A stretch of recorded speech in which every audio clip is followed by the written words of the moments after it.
vamos a continuar y, si Dios quiere, concluir con este tema que ha surgido y surgió en estas semanas pasadas respecto a la unidad del Espíritu. ¿Les parece? Amén. Amén. Bien, pues vamos a intentar en esta tarde concluir en la medida de lo posible esta miniserie que iniciamos ya hace unas semanas y estamos por concluir el día de hoy respecto a la unidad del Espíritu. Si recuerdan bien, intentando tomar un poco de impulso y contexto, el primer día, el primer sermón que hablemos sobre esto, estuvimos, sí que es verdad, hablando respecto a la unidad, respecto a cosas de la unidad, cosas importantísimas de la unidad, pero el Señor nos dejó paralizados en un punto y estuvimos hablando sobre todo de lo que la unidad no era, ¿se acuerdan? De esta manera en la cual la unidad no se puede sostener, una unidad carnal que nada tiene que ver con la unidad espiritual. Y también nos estuvimos centrando en que esta unidad, preservar la unidad, tiene que ver y está implícito en ocasiones dividirte y separarte de aquellos o aquel sistema en el cual no quiera preservar dicha unidad. Amén. Estuvimos hablando de tantas cosas como la pura esencia de lo que es la santificación. El Señor nos traslada de las tinieblas al reino de su amado Hijo y de esa misma manera vemos esta claridad, una unidad en el Espíritu, la cual tiene implícita la previa separación de lo que no está unido a Él.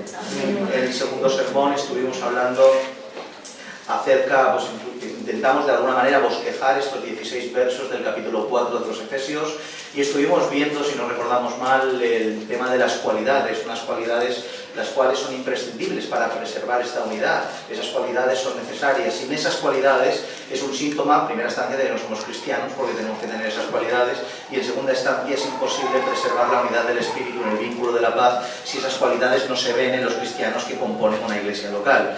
En el tercer sermón estuvimos hablando sobre esos fundamentos imprescindibles, los cuales está solidificada esa unidad, solidificada la Iglesia y permanece unida por unos fundamentos los cuales tienen que estar en todas las mentes, corazones y estructuras de cada persona individual y, como no, en el colectivo de la Iglesia.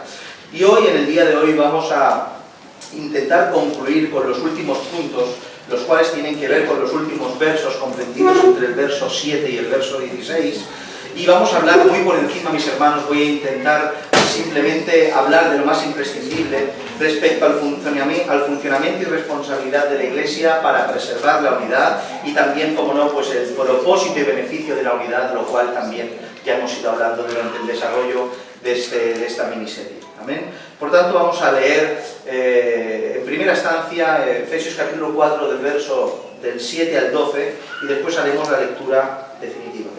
Del 7 al 12 dice: pero a cada uno de nosotros fue dada la gracia conforme a la medida del don de Cristo, por lo cual dice: subiendo a lo alto llevó cautiva la cautividad y dio dones a los hombres. Y eso de que subió, ¿qué es? Sino también había descendido primero las partes más bajas de la tierra. El que descendió es el mismo que también subió por encima de todos los cielos para llenarlo todo. Y él mismo constituyó a unos apóstoles, a otros profetas, a otros evangelistas, a otros pastores y maestros, a fin de perfeccionar a los santos para la obra del ministerio, para la edificación del cuerpo de Cristo. Amén, a su palabra. Vamos a leer también el verso 16, porque este verso en sí está completamente ligado y se podría poner directamente después del verso 12 para intentar separar todo esto. El verso 16 dice: de quien todo el cuerpo bien concertado y unido entre sí por todas las coyunturas que se ayuda mutuamente según la actividad propia de cada miembro, recibe su crecimiento para ir edificándose en amor. Amén. Amén. Bien, en primera instancia, el funcionamiento y responsabilidad de la Iglesia para preservar la unidad. Como bien mencionamos en anteriores ocasiones, la unidad de la Iglesia tiene que ver con una unidad del Espíritu y en absoluto tiene que ver con una unidad que genera el hombre. Amén. Amén. No es una unidad que genera el hombre, sino una unidad que el Espíritu provee. A esto nos referimos a que la unidad que nosotros tenemos no está hecha por los criterios humanos. no está hecha por la sabiduría humana, no está hecha por la voluntad de los hombres. Esta unidad no es por nuestra bondad, esta unidad no es por nuestra capacidad de permanecer unidos, ni siquiera tampoco porque coincidamos en pensamientos. Esta unidad solo la trae el Espíritu Santo. Amén. Por tanto, esta unidad que genera, que trae, que produce Dios por medio de su Espíritu, nosotros lo que tenemos que hacer no es generar más, sino preservar lo que Dios da. Amén. Nosotros somos depositarios de Él. Amén. Vasijas de barro llenas de oro del cielo, pero vasijas de barro. Y las vasijas de barro no generan nada. Amén. Nada. Simplemente anhelamos ser buenos recipientes de su gracia. Amén.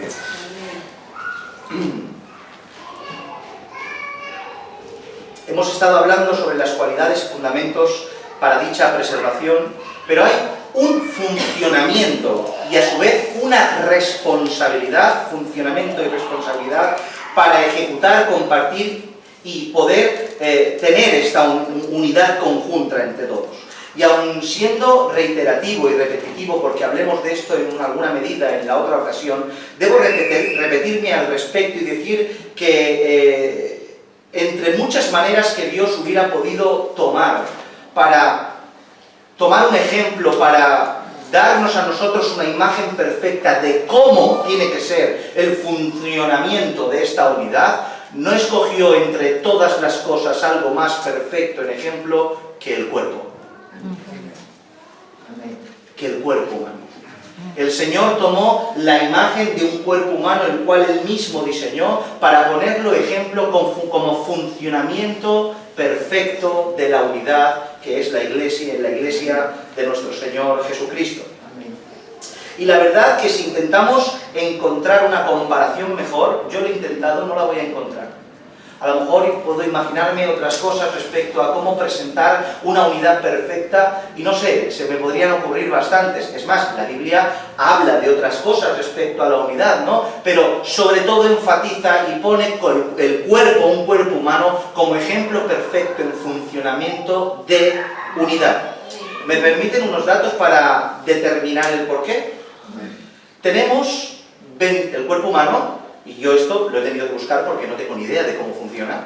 Lo pueden hacer vosotros, ustedes, y corroborarlo. Dice, o sea, tenemos el cuerpo humano 21 órganos en nuestro cuerpo, 206 huesos, 200 kilómetros de venas, 650 músculos, 37, aquí discrepan un poco, pero unos 37 billones de células distintas y muchos más datos asombrosos dentro del cuerpo del hombre. Bien, toda esta complejidad de elementos que componen el cuerpo humano tienen unas particularidades increíbles para entender el porqué esta comparación. Y se podrían hacer muchas comparativas respecto a los mandamientos que hay en la palabra y respecto al cuerpo, pero no vamos a entrar en esto. Lo que sí que vemos, las particularidades increíbles para entender por qué Dios utiliza el cuerpo como comparación a la unidad que tiene que haber en la Iglesia, porque estos órganos, huesos, venas, células que hemos hablado, escuchen, todos son distintos entre sí.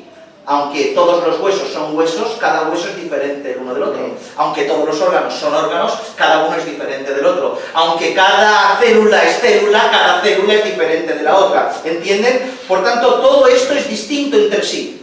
Y a su vez, todos tienen funciones necesarias y particulares. Y todos las desarrollan su rol sin queja y sin enfrentarse entre ellos. O sea, millones y millones de cosas que pasan dentro de nuestro cuerpo en una perfecta sintonía sincronizada, en un baile sin detenerse, desde que nacemos hasta que morimos, sin haber anomalías, discrepancias, todos diferentes, pero todos con un mismo propósito, que el cuerpo siga vivo y adelante. De ahí a que esta comparación es excepcional. Amén. Excepcional, mis hermanos. Un cuerpo unido en Él. Permítanme leerles, y me van a tener paciencia para poder terminar esto. Permítanme leerles unos versos del paralelo de Efesios 4. Hay un paralelo de este texto en 1 Corintios 12. Es un paralelo que vemos exactamente, incluso repetitivo, las mismas palabras, pero permítanme leérselo con paciencia. Dice, vamos a buscar aquí, que acostumbremos a leernos en la Escritura. 1 Corintios 12, vamos a hacer una lectura, la lectura entera, del 12 al 27, vamos a leer. Amén. Dice, porque así como el cuerpo es uno, escuche esto porque esto es más grande de lo que yo puedo hablar en toda la tarde. Dice, porque así como el cuerpo es uno y tiene muchos miembros, pero todos los miembros del cuerpo, siendo muchos, son un solo cuerpo, así también Cristo. Porque por un solo espíritu fuimos todos bautizados en un cuerpo, sean judíos, griegos, sean esclavos o libres, y a todos se nos dio a beber de un mismo espíritu. Además, el cuerpo no es un solo miembro, sino muchos. Si dijera el pie, ¿por qué no soy mano, no soy del cuerpo? ¿Por qué? Por eso no será del cuerpo. Y si dijera la oreja, porque no soy ojo, no soy del cuerpo, por eso no será del cuerpo. Si todo el cuerpo fuese ojo, ¿dónde estaría el oído? Si todo el oído, ¿dónde estaría el olfato? Mas ahora, Dios ha colocado los miembros, cada uno de ellos, en el cuerpo como Él quiso. Porque si todos fueran un solo miembro, ¿dónde estaría el cuerpo? Pero ahora son muchos los miembros, pero el cuerpo es uno solo. Ni el ojo puede decir a la mano, no te necesito, ni tampoco la cabeza a los pies, no tengo necesidad de vosotros. Antes bien, los miembros del cuerpo parecen más débiles, son los más necesarios. Y a aquellos del cuerpo que nos parecen menos dignos, a estos vestimos con más dignamente. Y los que en nosotros son menos decorosos se tratan con más decoro, porque los que en nosotros son más decorosos no tienen necesidad, pero Dios ordenó al cuerpo dando más abundante honor al que le faltaba, para que no haya desaveniencia en el cuerpo, sino que los miembros todos se preocupen los unos por los otros, de manera que si un miembro padece, todos los miembros se duelen con él, y si un miembro recibe honra, todos los miembros con él se gozan. Vosotros pues sois el cuerpo de Cristo. Amén. Amén. Y miembros cada uno en particular. Amén. Amén. Qué manera más excelente, más clara, más sencilla en parte de entender lo que es la Iglesia, lo cual es un cuerpo, en el contexto de la unidad perfecta. Amén, amén. Esta porción de las Escrituras arroja mucha luz respecto a lo que somos como cuerpo y vamos a notar algunas particularidades en esto. En primera instancia, que somos un cuerpo. Es obvio, ¿no? Amén. Somos un cuerpo. Por tanto, somos un organismo y no una empresa u organización. Somos un organismo y no una empresa o organización. Podemos tirarnos toda la tarde hablando de las diferencias que hay entre una empresa y un organismo vivo.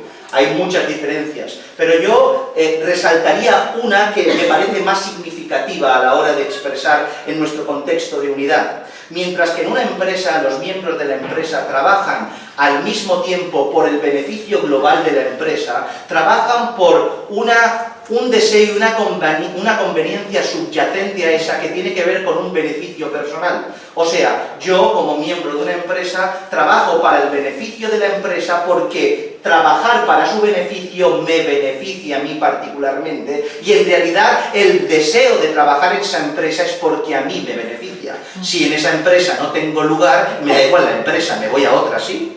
Porque lo que me beneficia a la hora de trabajar colectivamente en una empresa es el beneficio individual para mí. Pero en un organismo no funciona así. En un organismo como un cuerpo o como la Iglesia del Señor, todo tiene que ver que trabajamos colectivamente para un mismo propósito común, pero no con el beneficio subyacente de beneficiarme individualmente yo, sino que el beneficio viene en consecuencia al deseo de servir en esa empresa. O sea, yo sirvo a Dios en lo que es la Iglesia como miembro de un cuerpo para el beneficio del cuerpo, para honrar a Dios y no por mi beneficio personal. No obstante, recibo un beneficio personal por mi amor recibido de Dios y devuelto hacia Él para trabajar en unidad y en perfección y en esfuerzo en este cuerpo que es su Iglesia. Amén. Y aquí la diferencia, que mientras que en una empresa trabaja uno para su propio beneficio, aquí todos, siendo miembros del cuerpo de Cristo, solo trabajamos por una cosa,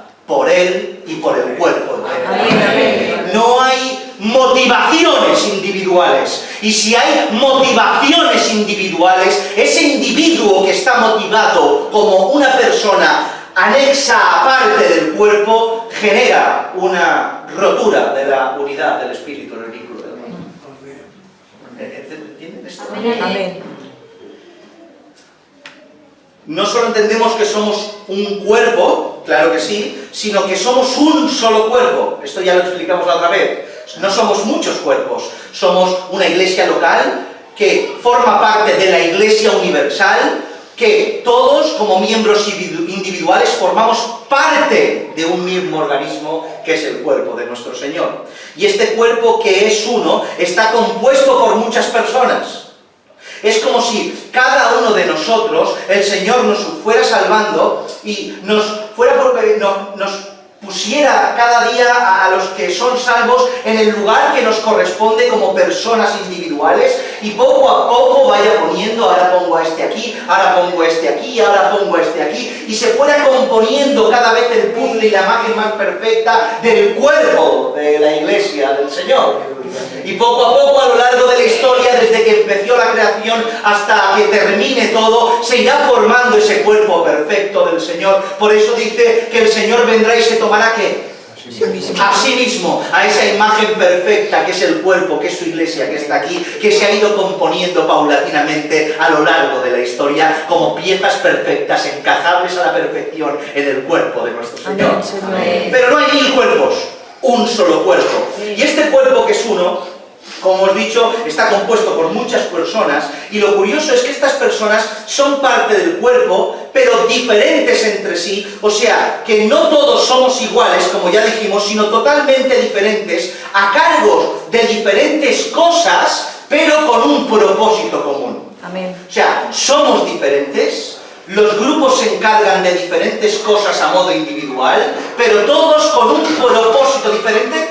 No, un propósito común. Es por esa misma razón que si todos fuésemos iguales, dedicados exclusivamente a lo mismo, no seríamos un cuerpo. Notemos cómo expresa algo que si lo visualizas por un segundo, te hará gracia y a la vez miedo, mi hermano y mi hermana. Dice, si todo el cuerpo fuese oído, o todo el cuerpo fuese ojo, imagínenselo, 5 segundos. Si ahora pasan por la calle, ven a un ser humano, con todos sus órganos, sus ojos, otro ser humano, y ahora ven a uno que es solo una oreja, y a otro que es solo un ojo. En primera instancia parece gracioso, pero si vemos a un ojo andando, yo creo que lo identificaríamos como ¿qué? Como un monstruo. Como un monstruo. Y eso es lo que se puede convertir una iglesia que no admita el rol individual y a su vez colectivo, unidad en la diversidad. Nos convertimos en monstruos, porque últimamente todo el mundo quiere ser boca, o todo el mundo quiere ser ojo, o todo el mundo quiere ser oreja, y nadie admite el rol correspondiente que le corresponde, valga la redundancia. Amén. Por tanto, evitar convertirnos en un monstruo es apostar y creer que Dios nos pone a cada uno en el lugar que nos corresponde. Por eso debemos adaptar y aceptar nuestro rol y ejercerlo, mis hermanos, con dignidad, valorando lo que somos y ayudándonos los unos a los otros con aquello que Dios nos ha dado y en el lugar que Dios nos ha puesto. Amén. De eso se trata la unidad. De eso se trata la unidad. Y no creas que ya no formas parte del cuerpo, como dice el texto, porque eres nariz y quisieras ser ojo. No estás excluido del cuerpo, porque lo único que tienes es una anomalía en la mente, creyendo que solo los ojos forman parte del cuerpo y las narices no. Pero cada miembro forma parte y compone este cuerpo del Señor. ¿Cómo podemos asumir todo esto? ¿Cómo podemos potenciar este funcionamiento en unidad? Con el ejemplo perfecto del cuerpo de Cristo. ¿Cómo podemos aceptar nuestros roles, sean los que sean? Solo con una cosa, que últimamente me estoy dando cuenta que entendiendo eso lo entendemos todo. Con la soberanía de Dios. Amén. Con la soberanía de Dios. ¿Cómo puedo aceptar si soy nariz queriendo ser ojo? ¿Cómo lo puedo aceptar mi rol? Dice la Escritura, noten, qué maravilla, de verdad. Noten, dice, mas ahora Dios, escuchen, mas ahora Dios ha colocado los miembros, cada uno de ellos, en el cuerpo como Él quiso. Amén. Así es. Otra vez, porque es glorioso. Mas ahora Dios ha colocado los miembros, cada uno de ellos, en el cuerpo como Él quiso. Entendiendo que es Dios quien te puso en ese lugar, si entendemos esa verdad, podemos caminar y aceptar el rol que nos corresponde, porque no lo hemos elegido nosotros, ha sido Dios por nosotros quien lo ha elegido. Por tanto, siéntete honrado y alégrate de que Dios te ha dicho: sé oído, o sé pie, o sé boca, o sé ojo, o sé uñas, sé lo que sea, pero Dios te ha puesto ahí. Dios te ha puesto ahí. Recuerda el privilegio de formar parte del cuerpo. Amén, Señor, amén. ¿Qué más me da lo que ser? ¿Puedes entender que la salvación eterna viene por formar parte de este cuerpo? ¿Qué más da donde estés? Amén. Lucha por formar parte, agradece que el Señor te haya puesto ahí. Agradece que el Señor te haya puesto ahí. Y no intentes competir con el oído, porque el oído escucha y si tú eres ojo, mirarás. Amén. Amén. Y esa es la unidad perfecta, mis hermanos. Sí, Señor. Esta es la unidad perfecta. Asumir nuestros roles. Si eres pie, camina. Si eres mano, extiéndela. Si eres ojo, mira. Si eres oído, oye. Asume tu rol, por favor. Sí, Señor. Y este cuerpo que estamos hablando es obvio, no es el nuestro, sino es de otro. ¿Verdad? No es un cuerpo, no es nuestro. Yo soy un miembro válido, práctico, que forma parte de este cuerpo, pero el cuerpo no es mío. Por tanto, no tengo potestad sobre el cuerpo, sino que simplemente obedezco al dueño del cuerpo. Amén. Yo como brazo no puedo mandar al cuerpo, ¿lo entendéis? ¿Se imaginan que mi brazo mandara sobre todo mi cuerpo? ¿O que mi pie mandara sobre todo mi cuerpo? ¿O que mi ojo mandara? No, no tenemos potestad, porque el brazo no soy yo. El brazo forma parte de lo que yo soy. Tengo, mis hermanos. Me ven sudar los hermanos y padezco. ¿Entienden esto, verdad? Amén. Por tanto, este cuerpo que es de otro, solo puede ser de uno. Si no es mío, ¿de quién es?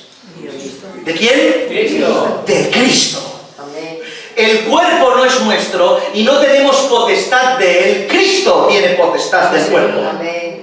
Es por eso que en tantas ocasiones las Escrituras nos hacen entender que formamos parte de Él, que somos parte de Él, que estamos crucificados con Él, que estamos con Él, que Él es la cabeza del cuerpo, porque nosotros somos miembros del cuerpo de Cristo y por ende Él, siendo la cabeza ordenante, manda. Amén.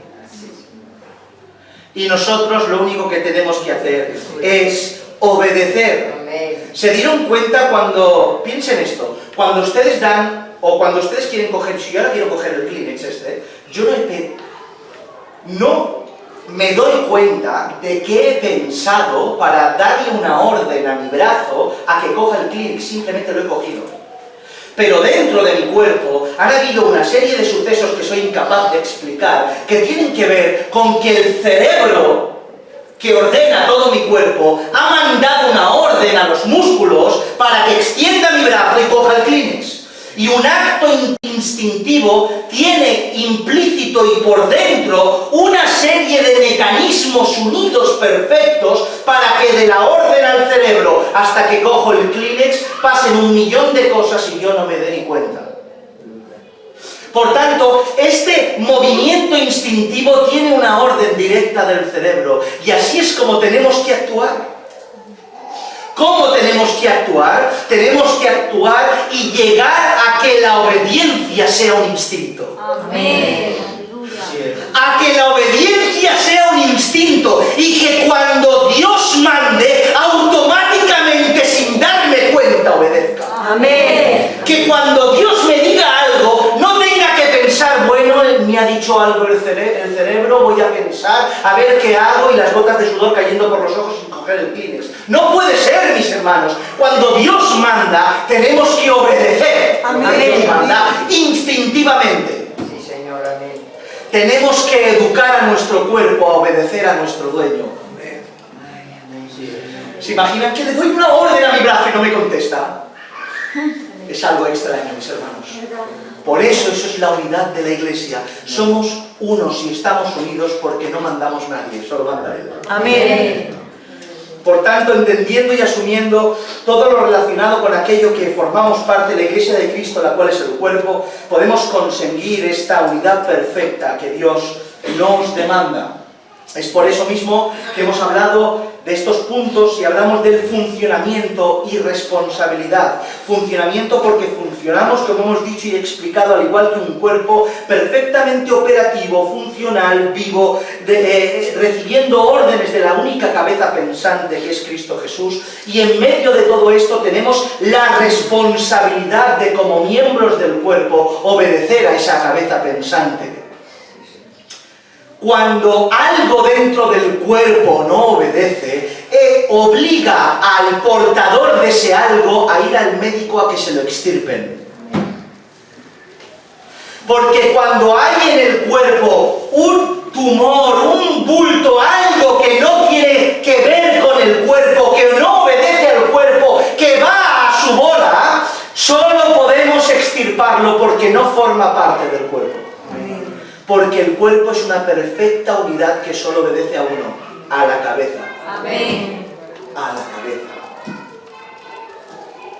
¿Habéis entendido esto? Amén. La labor del individuo dentro del cuerpo, que es la Iglesia, es amplia, constante y maravillosa. Y absolutamente todos tenemos algo que hacer y una responsabilidad individual y conjunta en favor del colectivo. ¿Estáis de acuerdo? Amén. ¿Estáis de acuerdo que todos tenéis que hacer algo? Amén, Señor, amén. Ya se ha despegado, ¿verdad?, de nosotros que la única labor en una iglesia es predicar y cantar, ¿verdad? Amén, amén. Ya se nos ha quitado de la mente todo esto.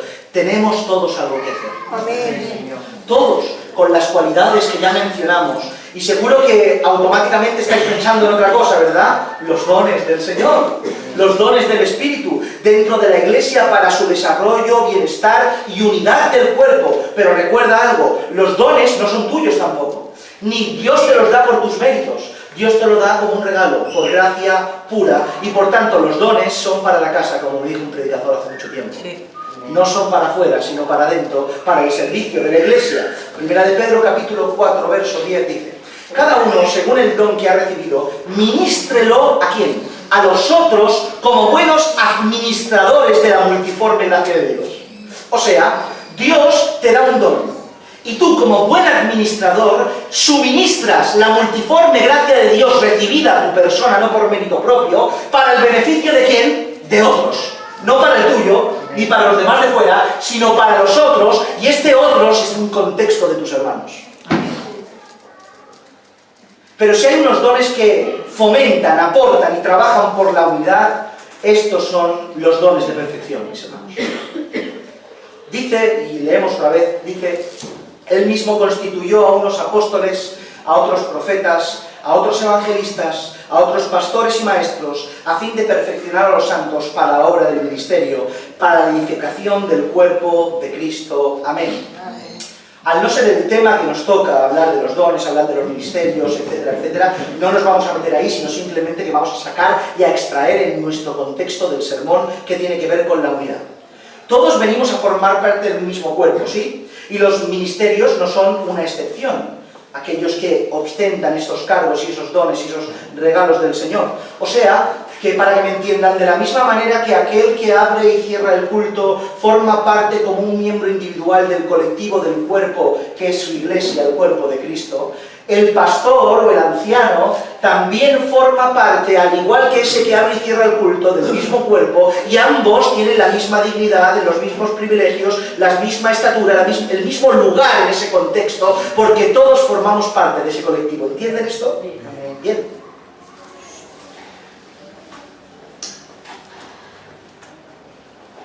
Ahora bien, es cierto que estos ministerios fomentan la unidad de la Iglesia.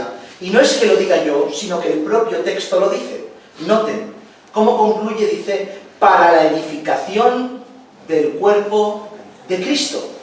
Noten cómo el para, cuando encontramos un para en nuestra lectura, ¿qué viene a significar un para? Propósito. O sea, estos dones dados por Dios, que el Espíritu subió y dio, Cristo subió y dio y repartió dones a los hombres, son para un propósito en concreto, entre muchos, la edificación del cuerpo de Cristo. Es por tanto que estos que ostentamos estos cargos, estos dones del Señor y los ministramos con mucho temor, tenemos la responsabilidad de dejarnos la piel para esa labor y ministerio. Por tanto, si llevamos tanto rato hablando de la necesidad de ser cuerpo para la unidad, estamos hablando todo el rato de esto, ¿no? La necesidad de ser un cuerpo para fomentar la unidad del Espíritu, que es nuestro tema, no se pierden, ¿verdad?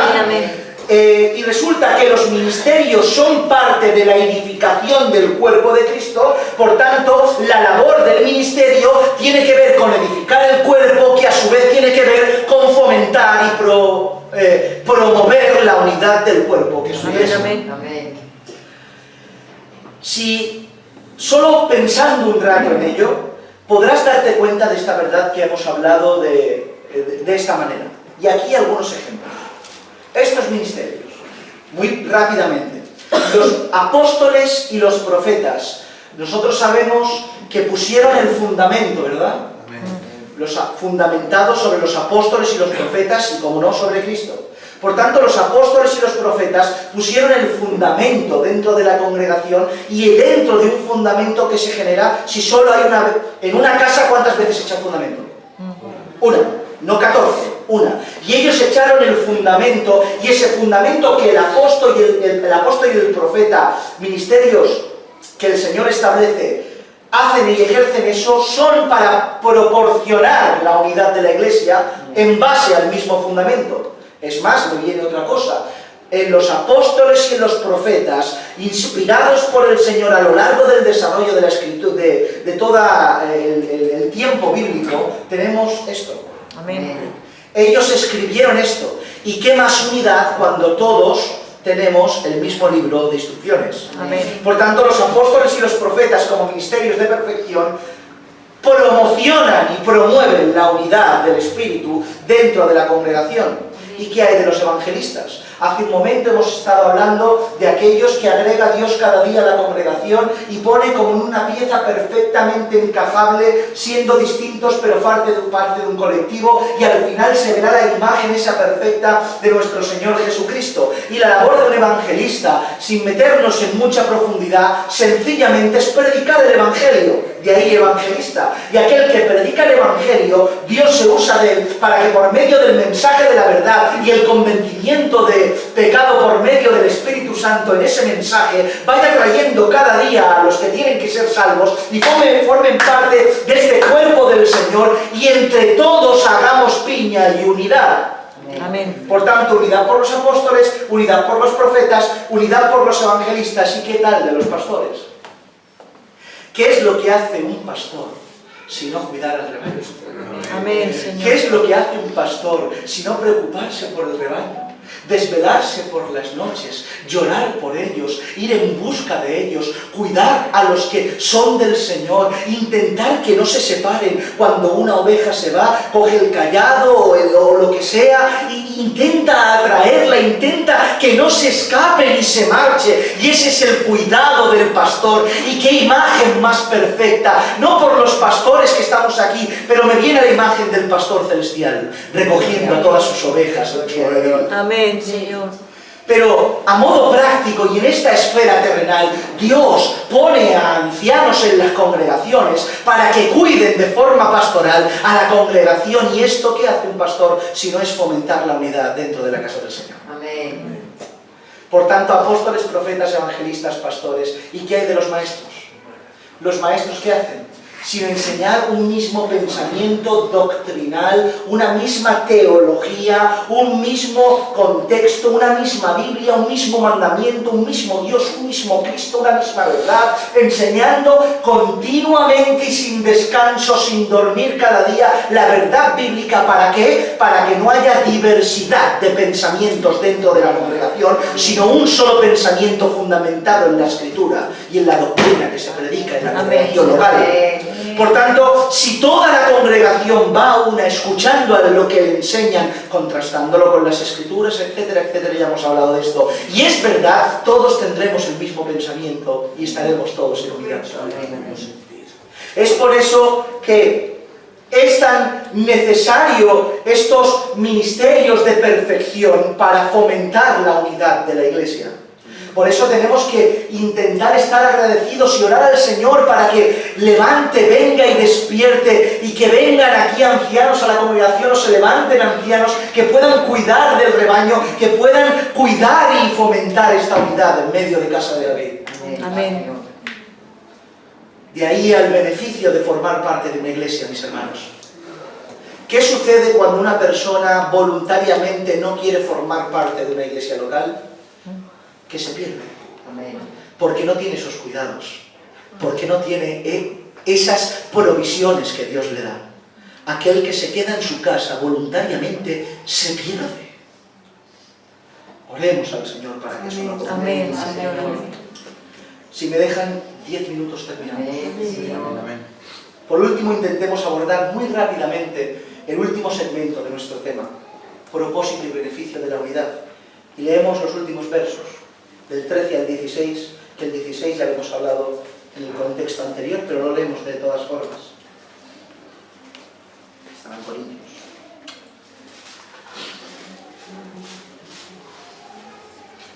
Dice: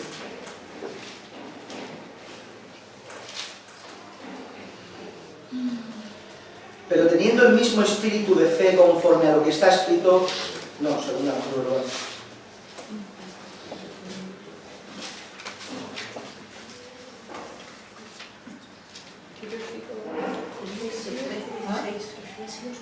Del 13.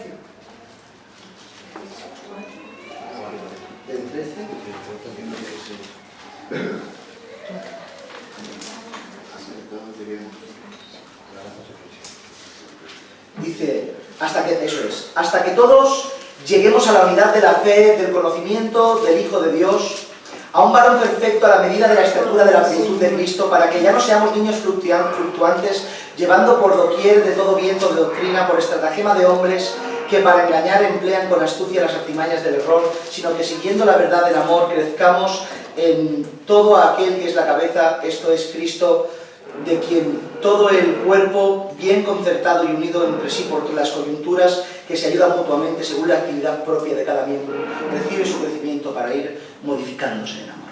Amén. Mis hermanos, seré muy breve en este punto y solo resaltar un par de cosas muy sencillas.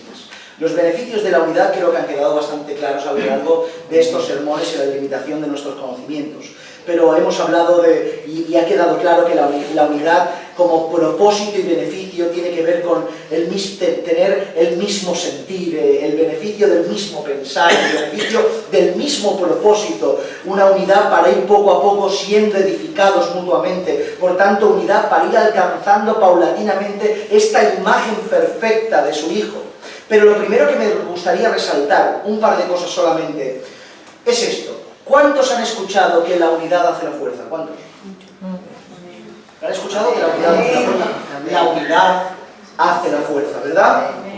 Esto tiene que ver que mientras que haya división de pensamientos, que cada uno piense por un lado, cada uno camine por un lado, aunque de vez en cuando se junten, ese grupo de personas son débiles, vulnerables. Porque aunque en apariencia sean muchos, no son muchos, son personas individuales que de vez en cuando se juntan y son débiles. Pero cuando esas personas son todo lo contrario, sino que están unidas, tienen el mismo pensar, tienen el mismo sentir, tienen el mismo caminar, caminan por las mismas sendas, mismos lugares y tienen ese mismo núcleo central, son indestructibles, mis hermanos. Porque esa unión hace la fuerza. Amén. ¿Por qué Efialtes no pudo pelear con los 300 y Leónidas?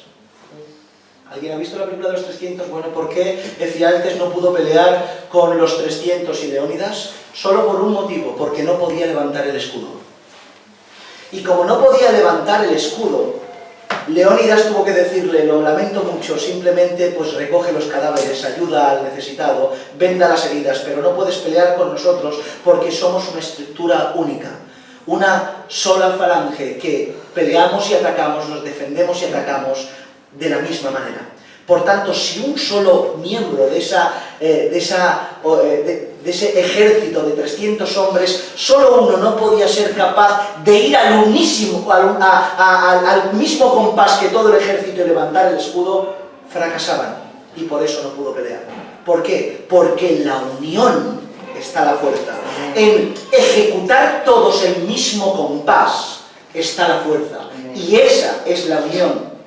Pero quiero decirles que esto no es una idea del mundo, y de los 300, y de no sé qué cuántos, sino que es una idea y un principio bíblico que lo podemos ver por todas las Escrituras. En primera instancia, porque Dios nos enseña que no podemos estar solos. El Señor crea a Adán, y a los 30 segundos dice, no está bien que esté solo. Le haré ayuda idónea. Amén. Porque no estamos fabricados para caminar solos. El que está solo, vuelvo a repetir, suele perderse. Amén. Estamos diseñados para caminar como colectivo, siendo parte de un mismo cuerpo. Y ese es el diseño del Señor. Pero miren qué verso más esclarecedor al respecto. Eclesiastés capítulo 4, verso 12 dice, y si alguno prevaleciere contra uno, dos le resistirán, y cordón de 3 dobleces no se rompe pronto. Amén. O sea, ¿qué tiene que ver? Si uno prevalece contra otro, pues bueno, como venga más fuerte que yo, me gana. Dice, pero si se junta conmigo otro, no va a poder prevalecer. Pero es que si viene otro, cordón de 3 dobleces es muy difícil de romper. Pues imagínense un grupo de personas, seamos muchos, seamos pocos, pero todos con el mismo pensar, refugiados en el corazón de Cristo. Amén. Somos un bloque inamovible. Amén. No por nuestras fuerzas, sino por su gracia y evangelio. ¿Recuerdan lo que hizo la serpiente? ¿Qué hizo la serpiente? La serpiente, ¿por qué no tentó a ambos? ¿Por qué la serpiente, que astuta, así el Señor le pisó la cabeza y lo arrojará al lago de fuego? ¿Por qué listo? ¿Por qué no tentó a los dos? Porque sabía que si iba a los dos, entre ambos no se convencerían, pues no, hombre, mira lo que nos ha dicho Dios, pues tal, pues cual, le era complicado. Por eso solo tentó a uno, haciendo división entre los dos. Y por medio de acudir por el flanco a Eva, pudo también con Adán, porque la división venció. Pero si llegan a estar unidos, no hay fruto prohibido que hubieran comido. El propósito de Satanás y del hombre perverso que quiere acabar con aquellos movimientos que los estorban, como líderes, por ejemplo, que pudimos ver en Jerusalén, que intentaban estorbar a la iglesia de nuestro Señor, siempre tienen que ver con dividir, y procuran dividir la unidad del Espíritu en la iglesia verdadera, porque saben que si rompen esa unidad, pueden acabar con ellos. Saben que separados son débiles, pero que unidos son invencibles. Y cuando hablo de separados, por supuesto que hablo, y de unidos, hablo de una iglesia local, pero mis hermanos, yo también estoy unido con muchos hermanos de diferentes lugares. Y tenemos el mismo pensamiento, y aunque estamos alejados, caminamos como un mismo cuerpo. ¿Entienden, verdad? Esto por un lado. Y lo segundo que quería resaltar es esto, y esto es importantísimo, mis hermanos, y con esto concluimos. Solo estamos unidos, escuchen bien esto que terminamos. Solo estando unidos en Él, seremos capaces de convencer al mundo. Otra vez. Solo estando unidos, seremos capaces de convencer al mundo. ¿Han pensado alguna vez esto?